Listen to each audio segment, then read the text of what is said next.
ನಗರದ ಪ್ರತಿಷ್ಠಿತ ಮಾರುಕಟ್ಟೆಯಾದ ಸೆಂಟ್ರಲ್ ಮಾರುಕಟ್ಟೆ ಹತ್ತಿರ ಇದ್ದೇವೆ.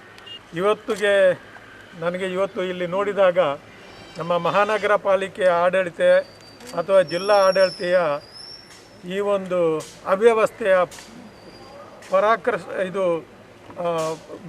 ಪೀಕಿಗೆ ಹೋಗ್ತದೆ ಅಂತ ಹೇಳ್ತೀವಲ್ಲ, ಅದು ಅಂತ ಹೇಳ್ಬೋದು ನಾವು. ಇವತ್ತಿನ ಪರಿಸ್ಥಿತಿ ನಮ್ಮ ಸೆಂಟ್ರಲ್ ಮಾರುಕಟ್ಟೆಯನ್ನು ಅಲ್ಲಿಯ ವರ್ತಕರು ಸುಮಾರು 500ಕ್ಕಿಂತ ಜಾಸ್ತಿ ವರ್ತಕರು ಇಷ್ಟು ಸಮಯ ಇಲ್ಲಿ ವ್ಯಾಪಾರ ಮಾಡಿಕೊಂಡಿದ್ದರು. ಇದರ ಹಿಂದೆ ಒಮ್ಮೆ ಅವರನ್ನು ಹಠಾತ್ತನೆ ತೆಗೆದುಕೊಂಡು ಹೋಗಿ ಆ ಬೈಕಂಪಾಡಿಯಲ್ಲಿ ಏನೂ ವ್ಯವಸ್ಥೆ ಇಲ್ಲದೆ ಹಾಕಲಿಕ್ಕೆ ಪ್ರಯತ್ನ ಮಾಡಿದರು. ಅದರ ನಂತರ ಅವರು ನ್ಯಾಯಾಲಯಕ್ಕೆ ಹೋದರು. ನ್ಯಾಯಾಲಯದನ್ನು ಪುನಃ ಪರಿಶೀಲನೆ ಮಾಡಿ ಅಂತ ಕೊಟ್ಟ ಮೇರೆಗೆ ಅವರನ್ನು ನೋಟಿಸ್ ಕೊಟ್ಟು ಕರೆಸಿ ನಂತರ ಯಾವುದೇ ಇಂಡಿವಿಜುವಲ್ ಅವರಿಗೆ ತಿಳಿವಳಿಕೆ ಕೊಡದೆ ತೆರವು ಮಾಡಲಿಕ್ಕೆ ಇವತ್ತು ಹಠಾತ್ತನೆ ಬಂದು ಸಂಪೂರ್ಣವಾಗಿ ಅದನ್ನು ತೆರವು ಮಾಡಲಿಕ್ಕೆ ಇಳಿದದ್ದು ಈ ಒಂದು ಕೋವಿಡ್ ಸಮಯದಲ್ಲಿ, ಈ ಪ್ಯಾಂಡಮಿಕ್ ಇರುವಂಥ ಸಮಯದಲ್ಲಿ ಈ ಜನರಿಗೆ ಮಾಡುವಂಥ ಅನ್ಯಾಯ ಅಂತ ಹೇಳಿದರೆ ನಾನು ತಪ್ಪಾಗಲಾರದು. ಯಾವುದೇ ಆಡಳಿತ ಆಗಲಿ, ಯಾವುದೇ ಆಡಳಿತ ಮಾಡುವಾಗ ಮಾನವೀಯತೆ ಬಹಳ ಪ್ರಮುಖ. ಇವತ್ತಿಗೆ ಈ ವ್ಯಾಪಾರಸ್ಥರು ಇಷ್ಟು ಸಮಯ ನಮ್ಮ ಮಂಗಳೂರಿನಲ್ಲಿ ವ್ಯಾಪಾರ ಮಾಡುವಾಗ ಮಂಗಳೂರಿನ ಅಭಿವೃದ್ಧಿಯಲ್ಲಿ, ಮಂಗಳೂರಿನ ಈ ಒಂದು ಬೆಳವಣಿಗೆಯಲ್ಲಿ ಅವರದ್ದೇ ಒಂದು ಕೊಡುಗೆ ಇದೆ. ಅದನ್ನು ಎಲ್ಲಿಗೂ ನಾವು ನಿರ್ಲಕ್ಷ್ಯ ಮಾಡಲಿಕ್ಕೆ ಆಗೋದಿಲ್ಲ. ವ್ಯಾಪಾರಸ್ಥರಂದರೆ ಕೇವಲ ಅವರು ದುಡ್ಡು ಮಾಡ್ತಾರೆ, ಹಣ ಮಾಡ್ತಾರೆ ಸ್ವಂತಕ್ಕೆ ಅಂತ ಹೇಳಲಿಕ್ಕೆ ಆಗೋಲ್ಲ. ಅವರು ತೆರಿಗೆ ಕೊಡ್ತಾರೆ, ಅವರು ಕೂಡ ಅಭಿವೃದ್ಧಿಯಲ್ಲಿ ಒಂದು ಭಾಗ ಆಗಿರ್ತದೆ. ಅವರನ್ನು ನಾವು ವೈರಿಗಳಾಗಿ ಕಾಣಬಾರ್ದು. ಯಾವುದೇ ಕೆಲಸವನ್ನು ಮಾಡುವಾಗ ಅವರ ಸಹಕಾರವನ್ನು ಪಡಿಬೇಕು. ಇವತ್ತು ಅದನ್ನು ಡಿಮಾಲಿಷ್ ಮಾಡಬೇಕಾದ್ರೆ ಅವರಿಗೆ ವೈಯಕ್ತಿಕ ನೋಟಿಸ್ ಕೊಡಬೇಕಿತ್ತು. ನೀವು ಅವರಿಗೆ ಇಂಥ ದಿವಸ ನಾವು ತೆರವುಗೊಳಿಸ್ತಾ ಇದ್ದೀವಿ, ನೀವು ನಿಮ್ಮ ಸಾಮಾನುಗಳನ್ನೆಲ್ಲ ತೆಗೆದುಕೊಂಡು ಹೋಗಿ, ಇಲ್ಲಾದರೆ ನಾವು ಅದಕ್ಕೆ ಜವಾಬ್ದಾರಲ್ಲ ಅಂತ ಇವರಿಗೆ ಪ್ರತಿಯೊಬ್ಬರಿಗೆ ನೋಟಿಸ್ ಜಾರಿ ಆಗಿದೆಯಾ? ಅವರ ಯಾವುದೋ ಒಂದು ಲಾಯರಿಗೆ ಒಂದು ಸೂಚನೆ ಕೊಟ್ಟ ತಕ್ಷಣ ಆಗೋದಿಲ್ಲ. ಅದು ಇಷ್ಟೊಂದು ದೊಡ್ಡ ಮುಖ್ಯವಾದ ಒಂದು ತೀರ್ಮಾನವನ್ನು ತೆಗೊಳ್ಳುವಾಗ ಪ್ರತಿಯೊಬ್ಬರಿಗೂ ಕೂಡ ವೈಯಕ್ತಿಕವಾಗಿ ತಿಳುವಳಿಕೆ ಕೊಟ್ಟು ನಾವು ಇಂಥ ದಿವಸ ಡಿಮಾಲಿಷ್ ಮಾಡ್ಕೊಳ್ತೀವಿ, ನಿಮ್ಮ ಸಾಮಾನುಗಳನ್ನು ಕೊಂಡೋಗಿ ಅಂತ ಹೇಳಿದರೆ ಅದು ಸರಿಯಾದ ಒಂದು ವ್ಯವಸ್ಥೆ. ಅದು ಕೂಡ ಇವತ್ತು ಈಗ ಲಾಕ್ಡೌನ್ ಇದೆ. ಈ ಲಾಕ್ಡೌನ್ ಸಮಯ ಇರೋದು ಯಾತಕ್ಕೆ? ಕೋವಿಡ್ನ ಸಮಸ್ಯೆಯನ್ನು ಬಗೆಹರಿಸಲಿಕ್ಕೆ. ಇಂಥ ಕೆಲಸಗಳನ್ನು ಹಠಾತ್ತನೆ ಮಾಡುವುದುಂಟಲ್ಲ, ಇದು ಹೇಡಿತನ, ಇದು ಸರಿಯಲ್ಲ. ಮಾಡುವುದಾದರೆ ಸರಿಯಾಗಿ ವ್ಯವಸ್ಥಿತ ರೀತಿಯಲ್ಲಿ ಮತ್ತೂ ಮಾಡ್ಬೋದಲ್ಲ. ಮೊದಲೇ ಜನ ಕಷ್ಟದಲ್ಲಿದ್ದಾಗ ಅವರಿಗೆ ಪುನಃ ಇನ್ನೊಂದು ಬರೆ ಎಳೆಯುವುದು ಏಕೆ?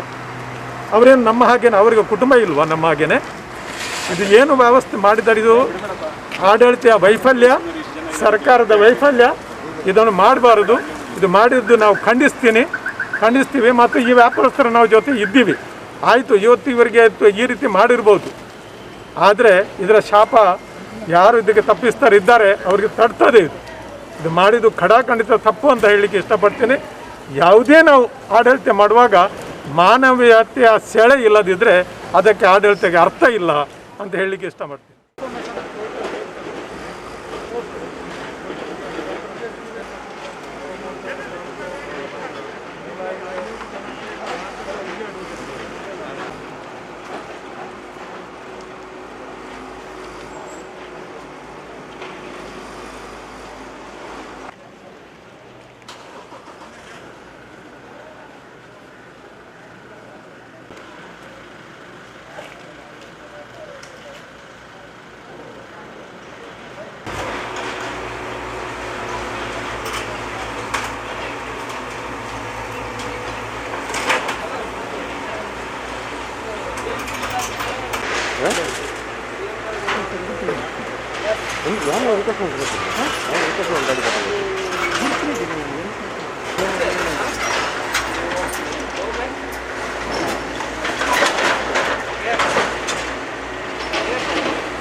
ಕೊರೋನಾ ಮಹಾಮಾರಿಯ 1ನೇ ಅಲೆ ಬಂದಂಥ ಒಂದು ಸಂದರ್ಭವನ್ನು ಉಪಯೋಗಿಸಿಕೊಂಡು ಕಾನೂನು ಬಾಹಿರವಾಗಿ ಇಲ್ಲಿಯ ಶಾಸಕರಾಗಿರುವಂಥ ವೇದವ್ಯಾಸ ಕಾಮತ್ರವರು, ಬರಶೆಟ್ಟಿಯವರು ಹಾಗೂ ಇಲ್ಲಿಯ ಸಂಸದರಾಗಿರುವಂಥ ನಳಿನ್ ಕುಮಾರ್ ಕಟೀಲ್ರವರ ಕುಮ್ಮಕ್ಕಿನ ಮೇರೆಗೆ ಕಾನೂನು ಬಾಹಿರವಾಗಿ ಇಲ್ಲಿಯ ಜಿಲ್ಲಾಧಿಕಾರಿಗಳಿಗೆ ಅಧಿಕಾರ ಇಲ್ಲದಿದ್ದರೂ ಕೂಡ ಇದನ್ನು ಡೆಮಾಲಿಷನ್ ಮಾಡಬೇಕು ಅಂತ ಹೇಳುವಂಥ ನಿಟ್ಟಿನಲ್ಲಿ ಒಂದು ಆದೇಶವನ್ನು ಹೊರಡಿಸಿ ಇಲ್ಲಿಯ ಏನು ಇಲ್ಲಿ ಟ್ರೇಡರ್ಸ್ ವ್ಯಾಪಾರಸ್ಥರು 598 ಮಂದಿ ಇದ್ದರು, ಅವರನ್ನು ಇಲ್ಲಿಂದ ಹೊರಗಡೆ ಹಾಕಿದರು.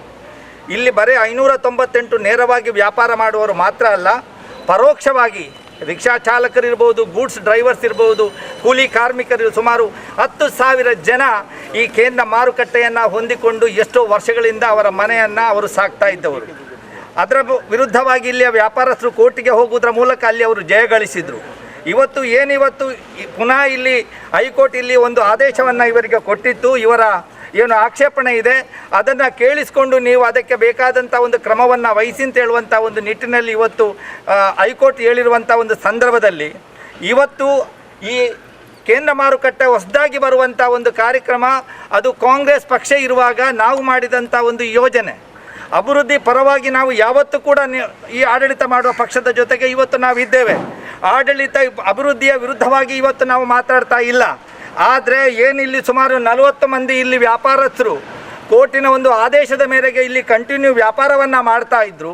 ಅವರಿಗೆ ಯಾವುದೇ ಒಂದು ನೋಟಿಸನ್ನು ಕೊಡ್ದೇಲೇ, ಅವರಿಗೆ ಪರ್ಯಾಯ ವ್ಯವಸ್ಥೆ ಮಾಡ್ದೇಲೇ ಏಕಾಏಕಿ ಅವರನ್ನು ಹೊರಗಡೆ ಹಾಕಿ ಈ ಥರ ಡೆಮಾಲಿಷ್ ಮಾಡುವಂಥದ್ದು ಈ ಕೊರೋನಾ ಮಹಾಮಾರಿಯ 2ನೇ ಅಲೆಯ ಸಂದರ್ಭ 40 ಕುಟುಂಬವನ್ನು ಇಲ್ಲಿಯ ಶಾಸಕರು ಅವರ ಕುಮ್ಮಕ್ಕಿನ ಮೇರೆಗೆ ಇಲ್ಲಿಯ ಮೇಯರ್ ಅವರು ಏನು ಇಲ್ಲಿಯ ಪ್ರೇಮಾನಂದ ಶೆಟ್ಟಿಯವರು, ಇವರಿಗೆ ಹೃದಯ ಇಲ್ಲ, ಇವರಿಗೆ ಬಡವರ ಬಗ್ಗೆ ಕಾಳಜಿ ಇಲ್ಲ, ಅವರಿಗೆ ಏನೋ ಒಂದು ಸರ್ವಾಧಿಕಾರಿ ಧೋರಣೆಯ ಮುಖಾಂತರ ಇವತ್ತು ಡೆಮಾಲಿಷನ್ ಮಾಡಿರುವಂಥದ್ದನ್ನು ಕಾಂಗ್ರೆಸ್ ಪಕ್ಷ ಖಂಡಿಸ್ತದೆ.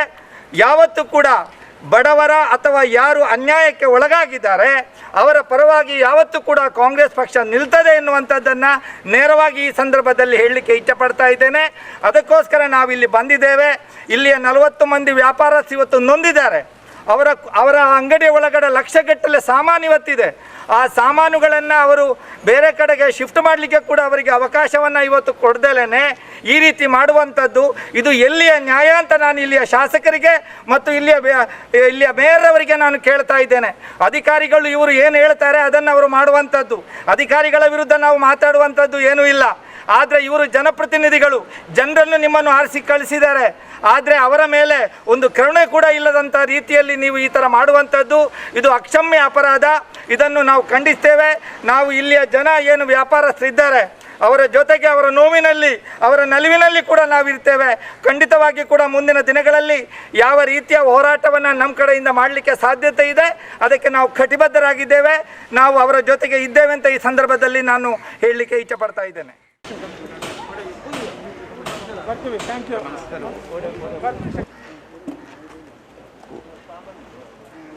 ಪೂರ ಸಾಮಾನು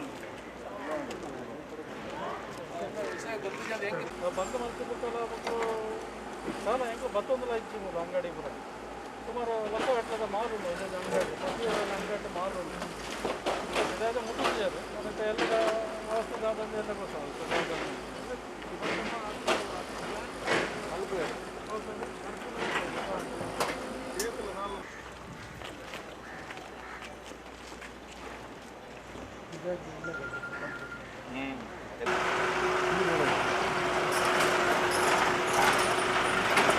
ಈಗ MCC ಅವರು ಇವತ್ತೇನು ಕಾರ್ಯ ಮಾಡ್ತಾ ಇದ್ದಾರೆ ಅದು ಕಾನೂನು ಬಾಹಿರ ಅಂತೇಳಿ ನಾನು ಹೇಳ್ತಾ ಇದ್ದೀನಿ. ಯಾವುದೇ ಒಂದು ಮುನ್ಸೂಚನೆಯನ್ನು ಕೊಡದೆ ಹಠಾತ್ತಾಗಿ ಇವತ್ತು ಬೆಳಗ್ಗೆ ಬಂದು ಇಲ್ಲಿ ಒಳಗಿನ ಪೋರ್ಷನನ್ನು ಒಳಗಿನ ವಿಭಾಗವನ್ನು ತೆರವುಗೊಳಿಸ್ತಾ ಇದ್ದಾರೆ. ಎಲ್ಲ ವ್ಯಾಪಾರಿಗಳ ಎಲ್ಲ ಐಟಮ್ಗಳು ಅದರೊಳಗೇ ಇದ್ದು ಎಲ್ಲ ಈಗ ಹಾಳಾಗಿದೆ. ಯಾವುದು ಅದರಲ್ಲಿ ಉಪಯೋಗಕ್ಕೆ ಬರುವಾಗಿಲ್ಲ. ಕಾರಣ ಅವರು ಬೇಕಾಬಿಟ್ಟಿ ಎಳೆದಾಕಿ ಎಲ್ಲವನ್ನು ಹಾಳು ಮಾಡಿದ್ದಾರೆ.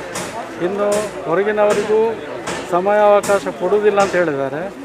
ಬೆಳಗ್ಗೆ 9 ಗಂಟೆಗೆ ಲಾಕ್ಡೌನ್ ಆಗುತ್ತೆ. 9 ಗಂಟೆವರೆಗೆ ನಮಗೆ ಆಟೋ ಯಾವುದೇ ಒಂದು ವೆಹಿಕಲನ್ನು ಈ ಮಾರ್ಕೆಟ್ ಯಾರ್ಡಿನ ಪರಿಸರಕ್ಕೆ ಬರಲಿಕ್ಕೆ ಅನುಮತಿ ಇಲ್ಲ. ಆದ್ದರಿಂದ ನಮಗೆ ವಿಶೇಷವಾಗಿ ಒಂದು ವಾರ ಸಮಯ ಕೊಟ್ಟು ಅದರಲ್ಲಿ ನಮ್ಮ ಐಟಮನ್ನು ತೆಗೀಲಿಕ್ಕೆ ನಮಗೆ ಅವಕಾಶ ಮಾಡಿಕೊಡ್ಬೇಕಂತ ನಾನು ಕೇಳ್ತೀನಿ.